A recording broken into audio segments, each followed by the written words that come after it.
cours Bezrat Hashem sur des questions, des sujets importants. La provenance entre autres, la provenance des âmes des goïms, des âmes des nations, et la différence entre le peuple juif et les autres nations. C'est quoi la différence? Donc on explique que, bien sûr, Dieu il avait façonné Adam, le premier homme, de sa main.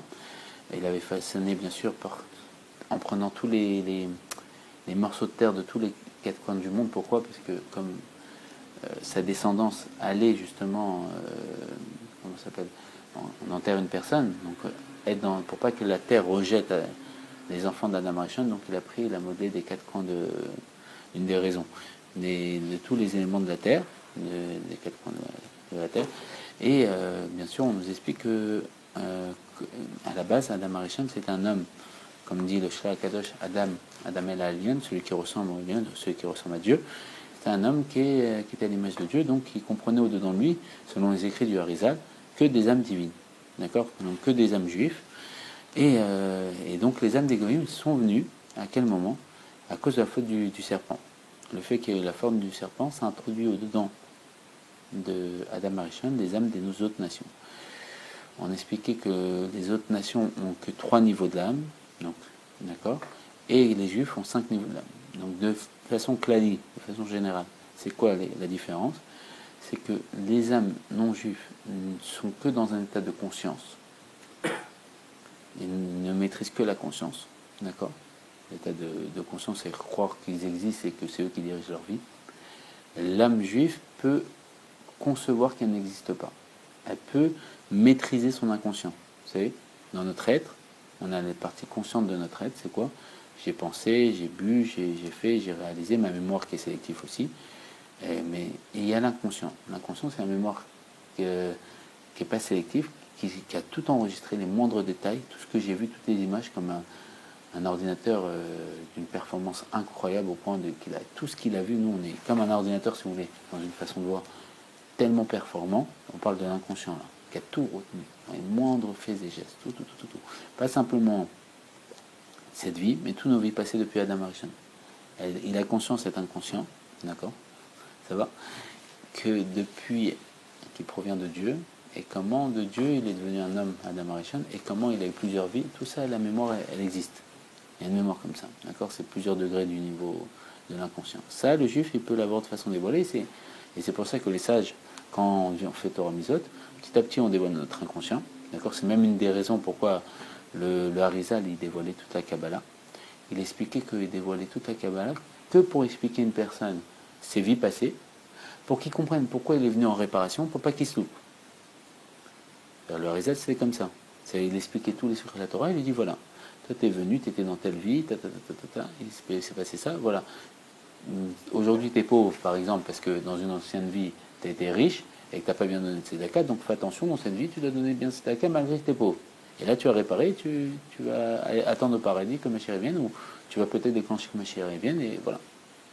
C'est un peu l'état d'esprit du Harizal. Maintenant, le Baal Shem Tov, qui est le nouveau maître après le Harizal, a expliqué qu'il n'a pas préféré diffuser la Kabbalah, parce qu'il n'a pas voulu embrouiller les gens.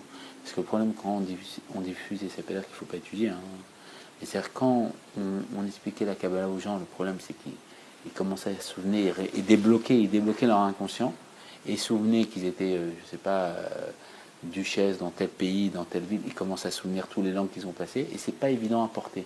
C'est pas évident à vivre dans une seule vie, de souvenir de toutes mes vies passées, et c'est déprimant que j'étais riche, et à cause de ça je suis revenu. C'est des choses déprimantes où peut-être j'avais plein d'enfants, et je n'étais pas bien éduqué, et aujourd'hui je viens sans enfants. C'était un peu dur de savoir ça. Alors il dit, ce qui est caché, les choses cachées sont pour Dieu. On va expliquer à la personne de vivre intensément, de vivre à 100% sa vie actuelle, et s'il vit sa vie actuelle à 100%, c'est sûr qu'il ne va pas passer à côté de pourquoi il est descendu sur Terre. Si on vit à 100%, on ne va pas se louper. Ça, c'est l'état d'esprit du Baal Shem Tov et de la Chassidut. D'accord? Alors, donc la force du juif, c'est débloquer l'inconscient. La force de l'inconscient, c'est quoi? C'est prendre conscience qu'il n'y a rien d'autre à part Dieu. Donc, s'il n'y a rien d'autre à part Dieu, c'est qu'on est nous-mêmes l'expression de Dieu. Et Dieu, il n'est pas, on dit sur Dieu, nimlam nimlaot, il n'est pas empêché d'être empêché. Donc en vérité, on pourrait faire tout ce qu'on veut.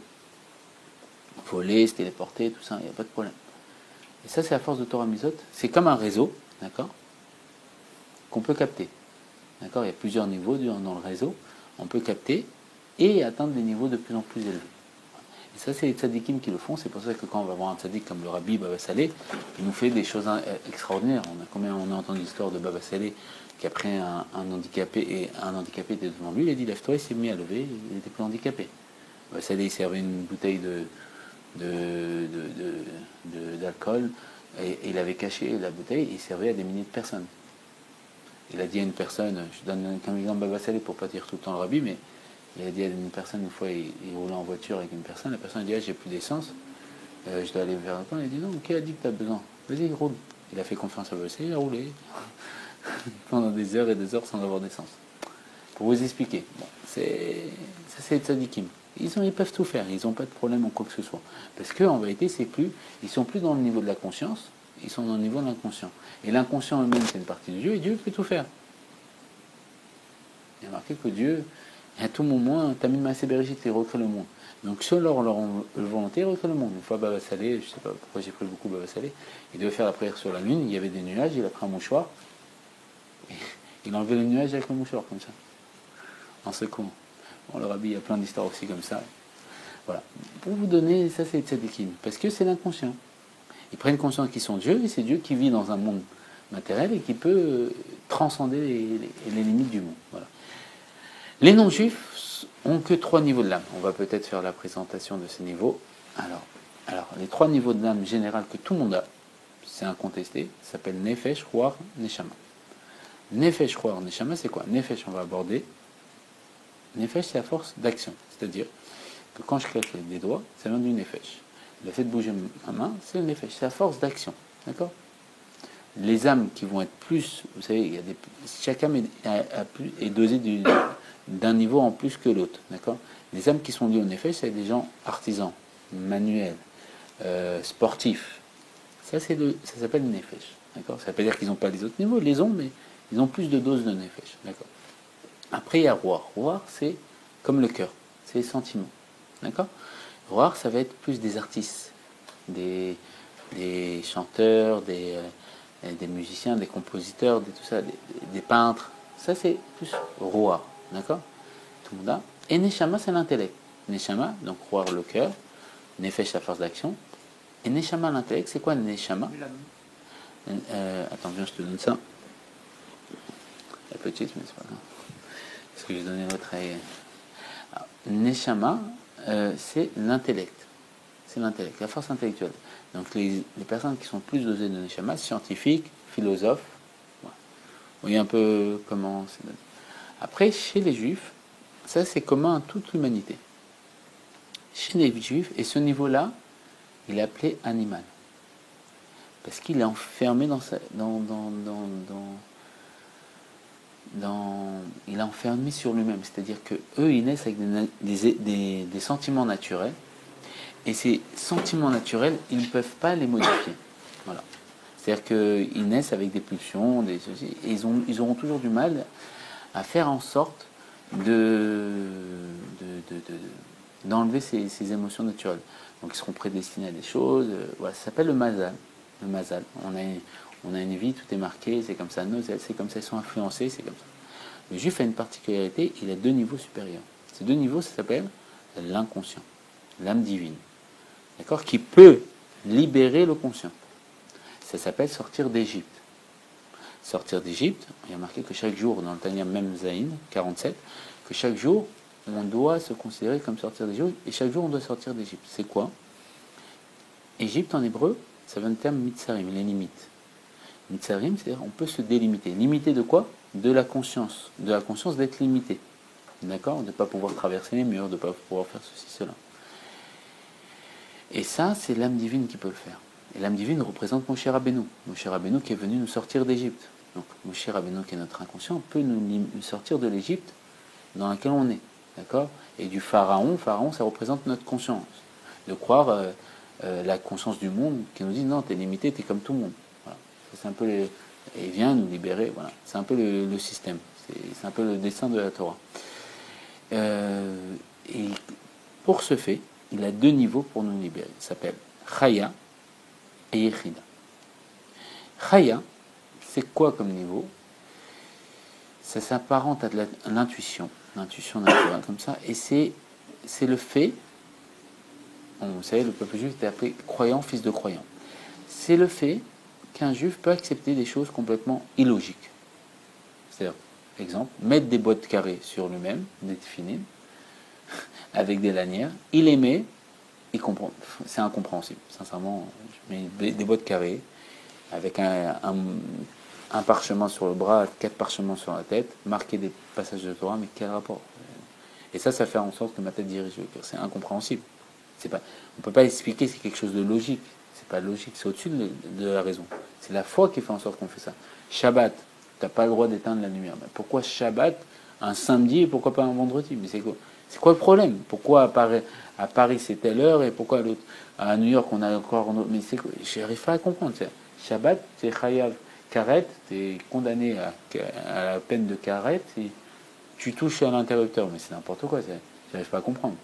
Ça, on va voir n'importe quelle personne sensée dans le monde, qui n'est pas juif, et même des fois des juifs, ils contredisent, ils ne sont pas d'accord avec ça. Ils vont dire, mais c'est pas logique, quoi. Tu me dis, j'appuie sur l'interrupteur Shabbat, ça va changer ma vie. C'est incompréhensible. Le fait d'accepter, d'avoir foi, parce que le peuple juif, il a foi, il est croyant, fils de croyant, d'accord? Le fait d'accepter, on va à un cours de Torah, le Rav, il nous dit, voilà, on n'a pas le droit de faire ça, il y a tel halakha, on n'a pas le droit de faire ci. Le fait d'accepter les choses s'appelle chaya.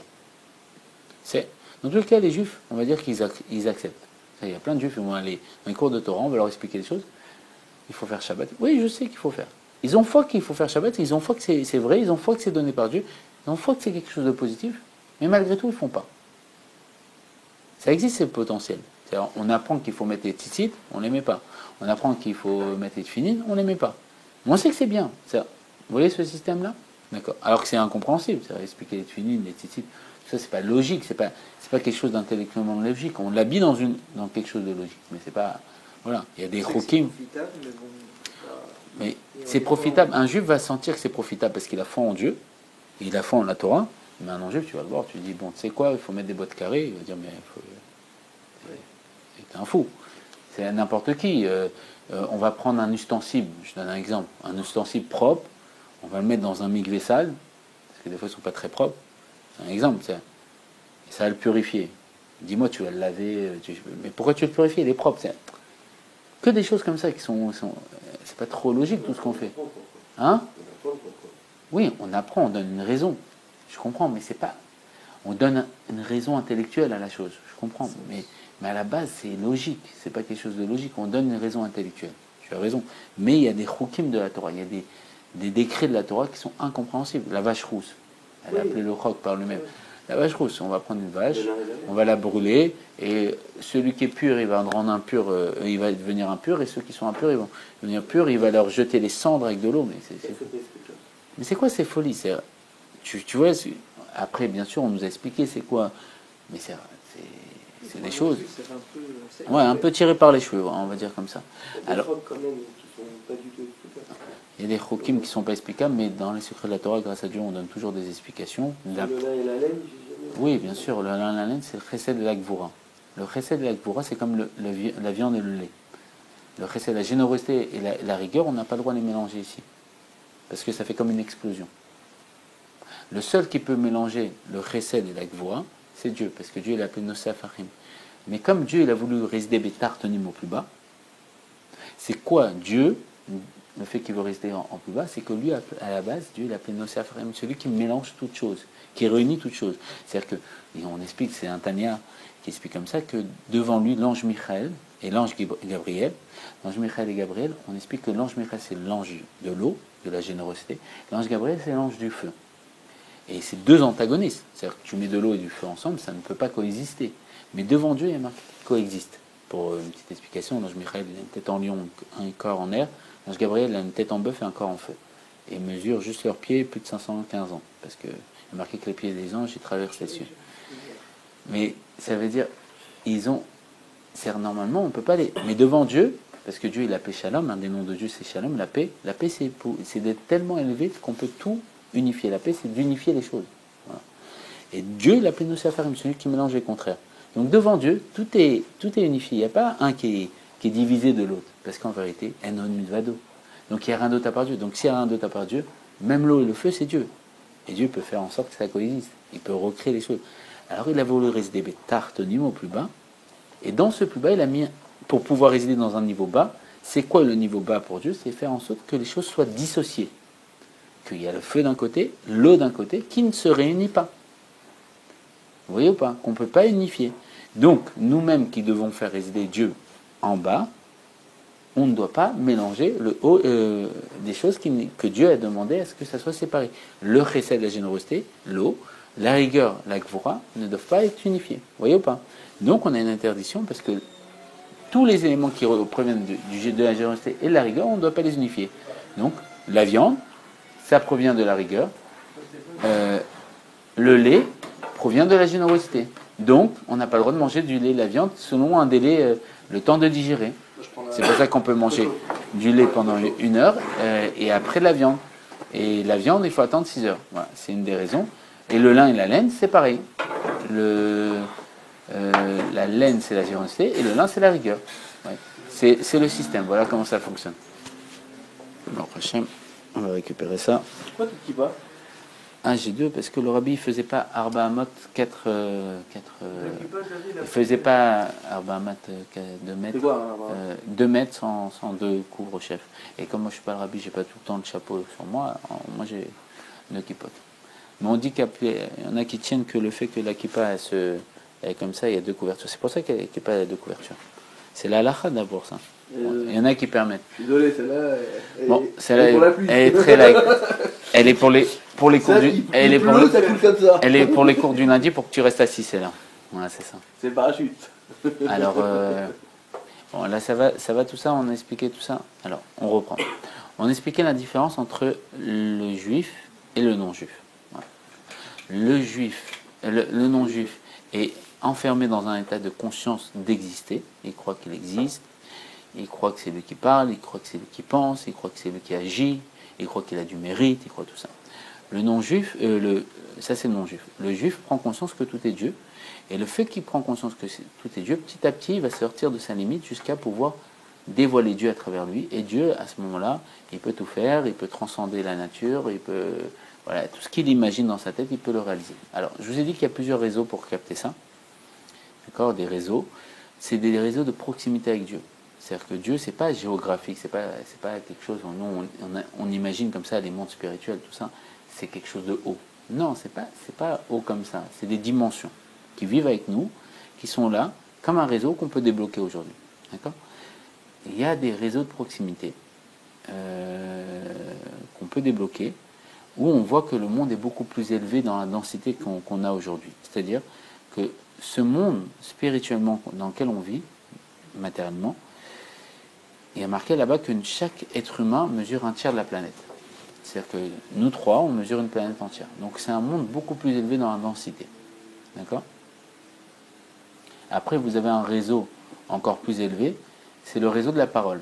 Si je capte ce réseau de proximité, là on parle du niveau du juif quand il débloque son inconscient, grâce à Torah Mitzvot. Grâce à ce système de Torah Mitzvot, il va débloquer son inconscient, jusqu'à débloquer ces niveaux-là. Je vous ai expliqué le niveau de Chaya, vous avez compris un petit peu. Chaya, c'est le fait d'accepter des choses qui paraissent complètement illogiques, d'accord. Le fait de mettre d'être fini, c'est logique. Le fait de ne pas toucher l'électricité Shabbat, c'est logique. Ça, il n'y a que les Juifs qui ont la possibilité de le faire. Pourquoi? Parce qu'ils ont un niveau de l'âme supplémentaire. Parce que les non-Juifs n'ont que 3 niveaux d'âme. Et les Juifs ont 5, 2 en plus. Les 2, ça s'appelle l'inconscient. Ça s'appelle Moshe Rabbeinu et Aaron qui nous libère. Si vous voulez, Chaya, ça va être Aaron, et Moshe Rabbeinu, ça va être Yechida. Alors, Chaya, c'est quoi? C'est le fait d'accepter des choses incompréhensibles. Mais c'est pas pour autant que le juif, il est venu, il est parti à un cours de Torah, on lui a expliqué des choses, il a foi, mais c'est pas pour autant qu'il va les mettre en pratique. Yechida chez Benefesh, Yechida, vous voyez, c'est le niveau le plus haut, ça vient du terme Yachid, faire une seule chose, avec qui? Avec celui qui est un, Dieu lui-même. Et c'est pour ça qu'on Moshe Rabbeinu, on dit dans la Torah, et il dit, le peuple juif vient voir Moshe Rabbeinu, il lui dit comme ça, on a besoin de pluie, et Moshe Rabbeinu, qu'est-ce qu'il leur dit? Il leur dit, priez, vous allez avoir de la pluie. Rachi, le plus grand commentateur de la Torah, du sens simple, qui vient expliquer la Torah à un enfant de 5 ans. Il vient dire, mais quoi? Il ne demande pas à Dieu. Souvent, Moshe demande à Dieu, et après il donne la réponse. Et après, Rachi va nous expliquer, Betor Grono, à travers sa bouche, à Moshe, Dieu il parle. Ce niveau-là s'appelle Yechida.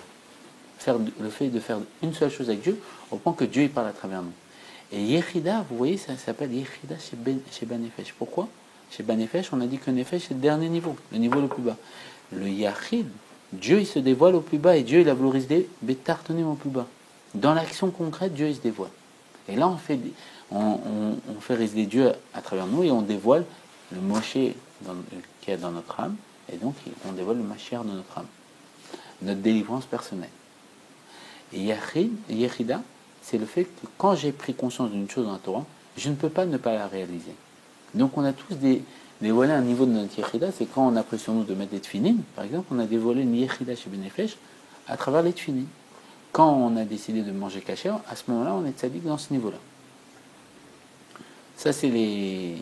C'est une question. Oui. Quand on met les tefilin, on a Alors, des prières exactes à faire ou pas? Un minimum de prières à faire ou pas? Oui, bien sûr. Le Shema Israël à la base, c'est le plus important. Les 2 versets du Shema Israël. Shema Israël, Hashem est connu, Hashem Echad, Baruch Shem Kevon Marto, ça c'est le minimum. Et après, Vafta, tout ça, et c'est toujours mieux de rajouter. Parce que comme je vous expliquais, quand on fait c'est pas grave, on fait pas au début, c'est-à-dire qu'on ne crache pas de Modéani, machin.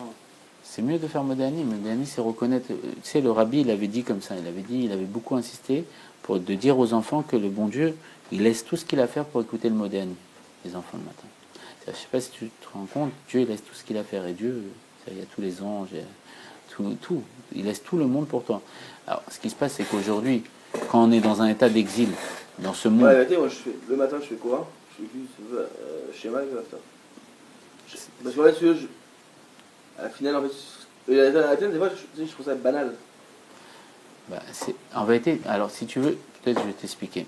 On a expliqué que le juif a 2 niveaux d'âme supérieurs, supplémentaires que le non-juif n'a pas, c'est l'inconscient. D'accord? En vérité, tout le système de Torah et Mizot, de faire les prières qu'on fait, c'est faire pénétrer notre inconscient dans notre conscient. C'est-à-dire faire pénétrer l'infini dans notre être. C'est-à-dire, quand tu dis Modéani, ton âme, il y a marqué que quand on se lève le matin, l'âme, elle est au bord du nez, comme ça. Quand on dit Modéani, elle rentre un peu plus. C'est même pour ça que les juifs sont un gros nez. Elle rentre un peu plus. Et elle rentre un peu plus. C'est-à-dire, chaque prière, elle rentre un peu plus. Et plus elle rentre, ton âme, et plus tu es bien. Parce que ce niveau de...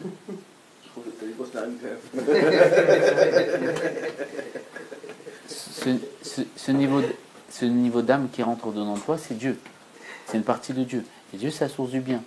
Donc plus tu fais pénétrer cette âme, plus tu es bien, tu es dans un bien-être intérieur qui n'est pas dépendant d'un bien-être extérieur. C'est-à-dire que dans le monde, les gens qui sont bien, c'est parce qu'ils ont besoin de quelque chose d'extérieur. C'est-à-dire qu'ils vont être bien parce qu'ils ont gagné une forte somme d'argent, ils vont être bien parce qu'ils ont rencontré quelqu'un, ils vont être bien.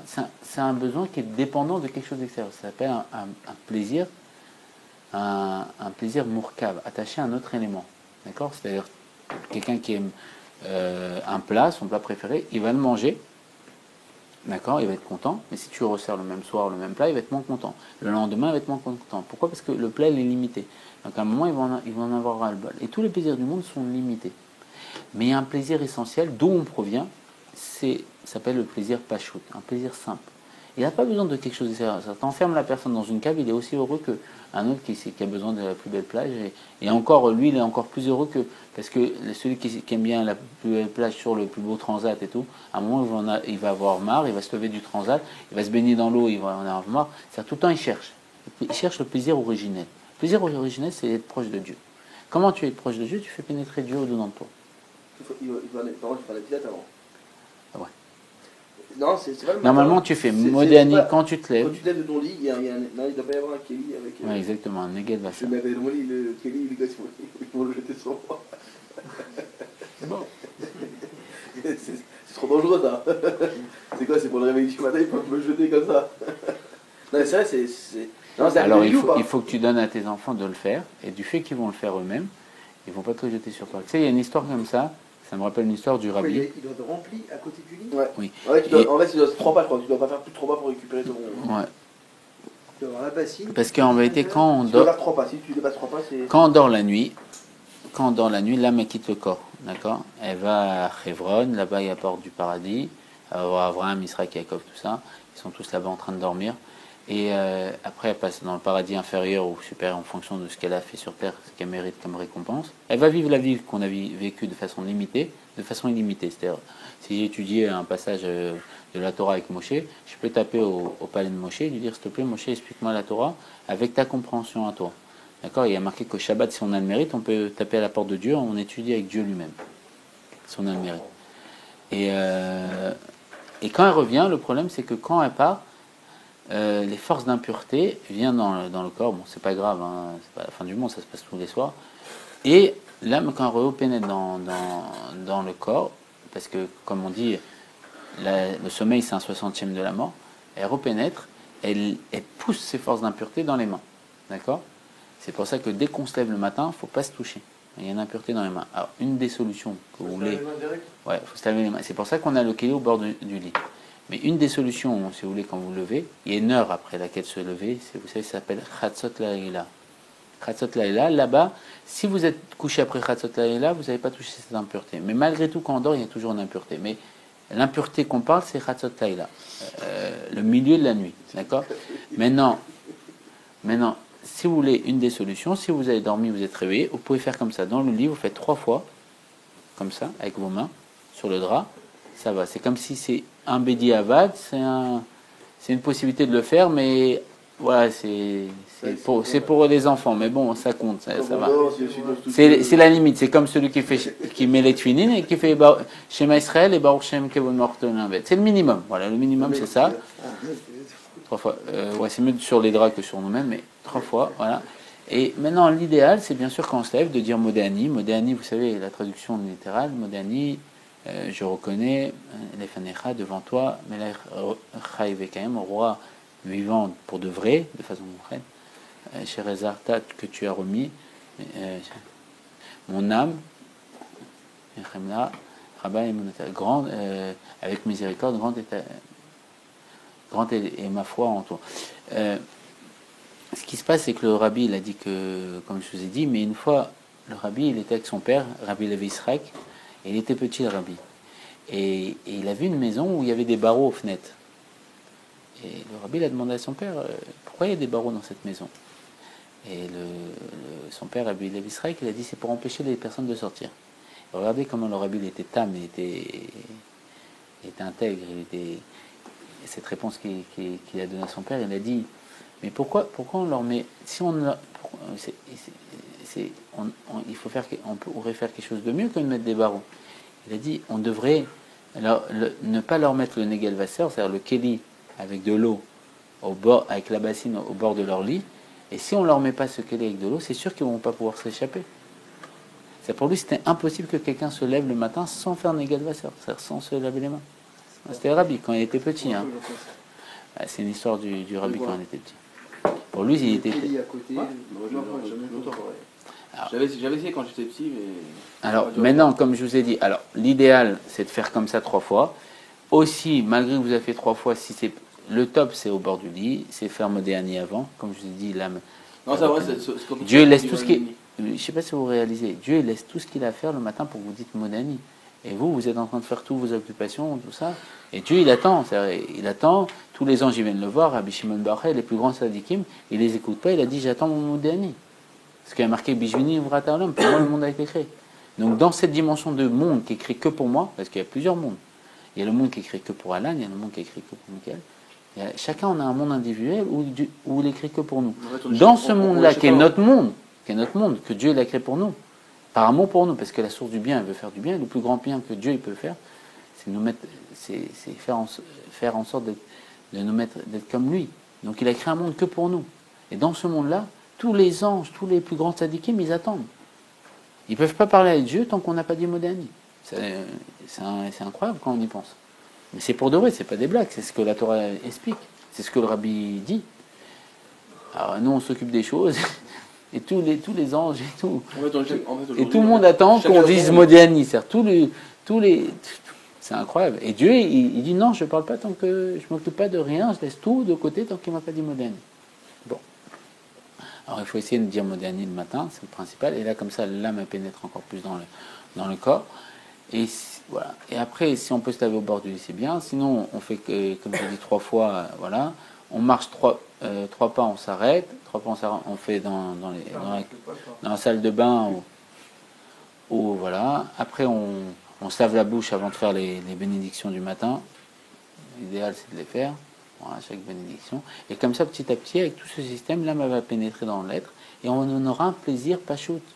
C'est-à-dire toute la journée qu'on va passer, on va être bien, on va être de bonne humeur, on va être heureux. C'est-à-dire tous les stress du monde ne nous touchera pas. C'est pas j'ai pas eu de chance dans quel endroit, j'ai eu un mauvais coup que je vais être dérangé. On aura un bien-être intérieur et on ne sera pas dépendant des bien-être extérieurs.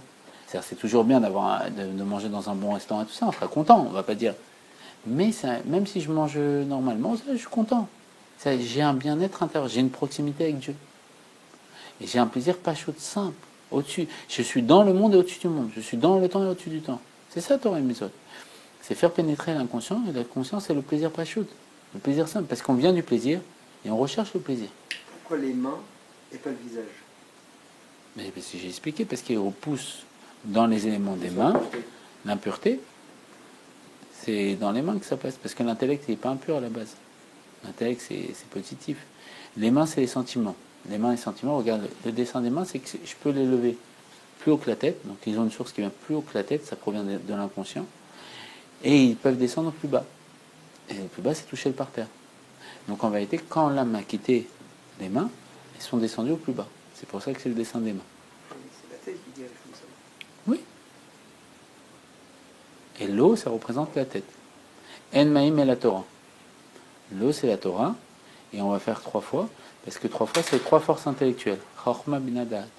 On va faire pénétrer l'intellect dans les sentiments et enlever l'impureté des sentiments. Conchuter du fait que la tête n'était pas là pendant une période, parce que la tête, c'était l'âme qui a quitté le corps.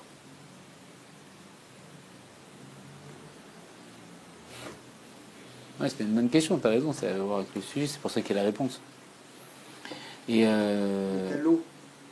Et tu avais parlé de le feu aussi d'un côté.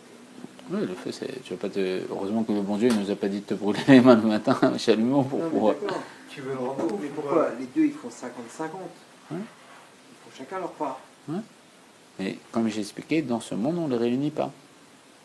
C'est le haut et le feu d'un côté. C'est un choix, c'est un libre arbitre. Non, parce que Dieu il a voulu résider dans un monde limité.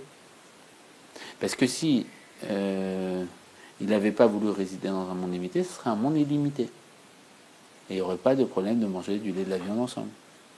Il n'y aurait pas de problème de mettre du lin, de la laine ensemble. La preuve, le Kohen Gadol, il mettait du lin et de la laine quand il était au Beth Amikdash. Il y a Parce que que le là-bas- bon Dieu qui peut mélanger. Oui, c'est en vérité parce que Dieu il a voulu être roi. Et laisser Dieu en tant que roi. T'as compris? Et qu'il y a lui qui peut faire ça, pas nous. Tu vois? C'est qu'on soit son peuple dans une façon de voir.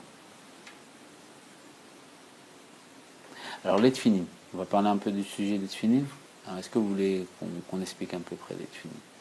Les Tfinim, c'est une couronne. Couronne, ça représente le Keter. Le Keter, c'est quoi? C'est les forces qui dépassent l'être, c'est l'inconscient, c'est au-dessus de la tête. Le dessin d'être au-dessus de la tête, c'est que c'est un niveau qui est au-dessus des forces intellectuelles, du conscient. Et ce niveau-là, d'accord, on va faire pénétrer dans le conscient. C'est pour ça qu'on va mettre les tefilines, il va avoir une lanière à droite, une lanière à gauche, d'accord. Et là, dans le dessin des tefilines, il y a toutes les forces de l'âme. Comme on a expliqué, il y a 10 forces de l'âme. Alors, les tefilines en eux-mêmes, c'est le keter, la couronne, d'accord, l'inconscient. Le côté droit, ici, où il y a la lanière droite, ça va être chorma, la force intellectuelle, parce que on dit que le côté droit du cerveau, il est froid et humide, ça représente la sagesse, et le côté gauche du cerveau, il est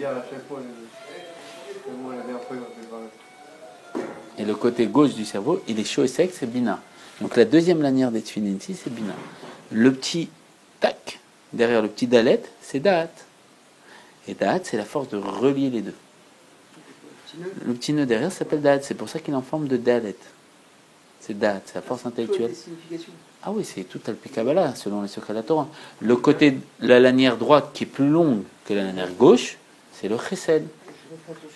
Ah, la lanière droite, elle est plus longue que la lanière gauche. Pourquoi? Parce que c'est le Chesed, c'est la générosité, c'est l'homme. Côté gauche, c'est la rigueur, c'est le côté féminin. Tu vois, tout est...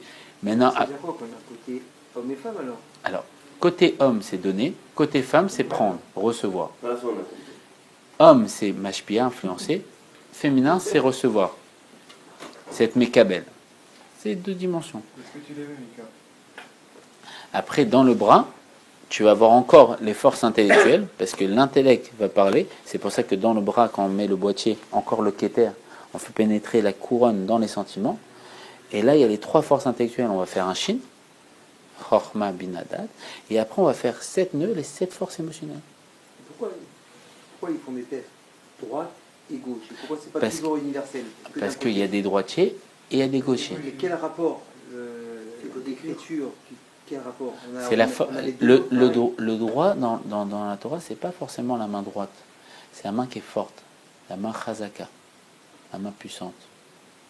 Yad Agdola, excuse-moi. Yad Chazaka, c'est Agvura, c'est rigueur. Yad Agdola, la grande main, ça représente le côté droit. Et l'autre, tout ça, ça découle des mondes divins et d'une structure. La tête côté cœur. Que ce soit droitier ou gaucher, le cœur est plus en moment quand même. Le cœur est toujours en On ne moment. dit pas qu'il est de côté cœur. Non, apparemment, non. Parce que quelqu'un qui est droitier, il va mettre les tefilines sur la main gauche. Non, moi je les mets à droite. Non, tu ne mets pas à droite. Si tu es droitier, sur la main gauche, et celui qui est gaucher, il va mettre les tefilines sur la main droite. Donc il aura effectivement pas... C'est vrai que c'est pas longtemps. C'est une bonne question. La force, mais avant, j'avais toujours dans la tête que c'était côté cœur. Tu as raison, mais c'est vrai qu'il est dirigé vers le cœur. Alors là, il n'y a pas le cœur, mais en vérité, parce que peut-être dans ce monde, la structure fait en sorte que le cœur est côté gauche et c'est figé comme ça, mais dans les mondes plus élevés, peut-être que son cœur il est à droite, tu vois. Il me semble, parce que normalement c'est du côté du cœur, tu as raison, c'est une bonne façon. Mais comme lui, il est inversé dans son être, peut-être que Dieu il l'a pas. Je crois que c'était. Vous avez dit côté cœur, parce que quand on prend la dernière lettre de la Torah, la première, ça prend le cœur. Ça commence à Torah Barbet, Bereshit, et ça se finit par la méthode. Israël. Et quand on les réunit, ça fait lève. Toute la Torah, c'est le but, c'est nous donner un cœur. Et comme j'ai expliqué, les Tfilin, on dit dans le premier mamar de la Bar Mitzvah, on dit que Dieu il leur donne de mettre les Tfilin, et ça sera considéré comme si on étudiait toute la Torah toute la journée sans un moment de répit. Comment c'est possible? En réalité, ces Tfilin, c'est quoi la fonction? C'est faire en sorte que la tête dirige le cœur. Et c'est quoi le fait que la tête dirige le cœur? C'est qu'on a dit qu'on essaie avec des sentiments naturels, des envies, des plaisirs différents, et on va, grâce à la Torah, qui est des enseignements, on va créer un nouveau cœur. Un cœur qui est fait par notre effort, un cœur parfait, un cœur divin. Un cœur qui est une résidence pour Dieu, au point que dans la Torah, marqué, Vassou les Migdosh, ils vont faire un temple, les Chartim, les Tocham, il va résider au-dedans du temple. Mais bizarrement, le temple, au-dedans d'eux. On aurait dû dire il doit résider dans le temple, pas au-dedans d'eux. Tu vois la nuance? Et en vérité, toute la Torah, c'est pour faire en sorte que notre cœur, qui est un cœur naturel, un cœur animal, qui ne peut pas recevoir Dieu, parce que c'est un cœur limité, on va redessiner notre cœur grâce à Torah et Mizot, grâce au fait de faire pénétrer un intellect illimité, l'inconscient, Torah et Mizot, et on va faire un cœur dans lequel Dieu peut résider. D'accord? On va redessiner des 2 sentiments naturels, on va les détruire, et on va créer des sentiments divins. Des sentiments aptes à recevoir Dieu. Voilà une des raisons pourquoi les tefilin. Donc tout est précis, c'est tout divin, c'est tout. Quand on utilise ça dans les textes des secrets de la Torah, c'est vraiment nifla, merveilleux. On voit tout est là, tout a été construit par 10. Merci. J'avais dit par 10, pas par 1. Bon, tu me diras, elle vous dit, c'est là. Voilà. Alors peut-être, vous voulez qu'on en arrête là? On a fait un cours sur les tefilines avec la grâce de Dieu, que voilà, Bezrat Hashem, ça apporte toutes les bénédictions matériellement et spirituellement à toutes les personnes qui sont présentes. Le mariage, la joie, le bonheur et la délivrance, et que Bezrat Hashem Mashiach vienne. Oui. Comment ça se fait que, moi je marie depuis des années, Dans dans la journée, d'accord, Ino. j'ai déjà vu ces scènes. Ah, c'est que ton inconscient te dévoile des choses. Mais j'ai déjà vu ces scènes. C'est ton. Tu viens c'est- de l'avoir. c'est- Tu c'est- vas nous juste dans mon truc, que c'est un œil qui Je l'ai déjà enregistre fait. plus vite que l'autre. Donc t'as l'impression d'avoir. Ah non, mais c'est ton âme. Mais j'ai déjà vu Alors, ces c'est scènes. dans la Torah. Je sais pas quand, il y a 3 Regarde, mais je sais Michael, qu'ils sont- Michael, c'est très simple. Dans l'âme, dans la Torah, il y a marqué qu'il n'y a pas d'espace-temps. Dans ton âme, elle sait tout. Ton inconscient, il sait tout ce qui va se passer. Tous les Là, jours, là- c'est les mêmes jours, mais différents. Alors là, la question que tu es en train de poser, tu savais que tu devais la poser. Ton inconscient, elle savait. Elle est en train de réaliser quelque chose qui est déjà prédestiné. Tu as compris ou pas? Maintenant, ce qui se passe, c'est que toi, Baruch Hashem, Il était aveugle. tu as le dévoilement de ça. Tu as une sensation de déjà voir. Tu as une prise de conscience. Mais tu as une prise de conscience de ton inconscient, c'est tout. Donc si tu fais encore plus Torah Mitzvot, ça va se dévoiler encore plus. C'est que tu as un potentiel. Tu as un degré d'âme qui fait en sorte que tu ressens plus facilement. Tous les jours. Non, mais je te crois.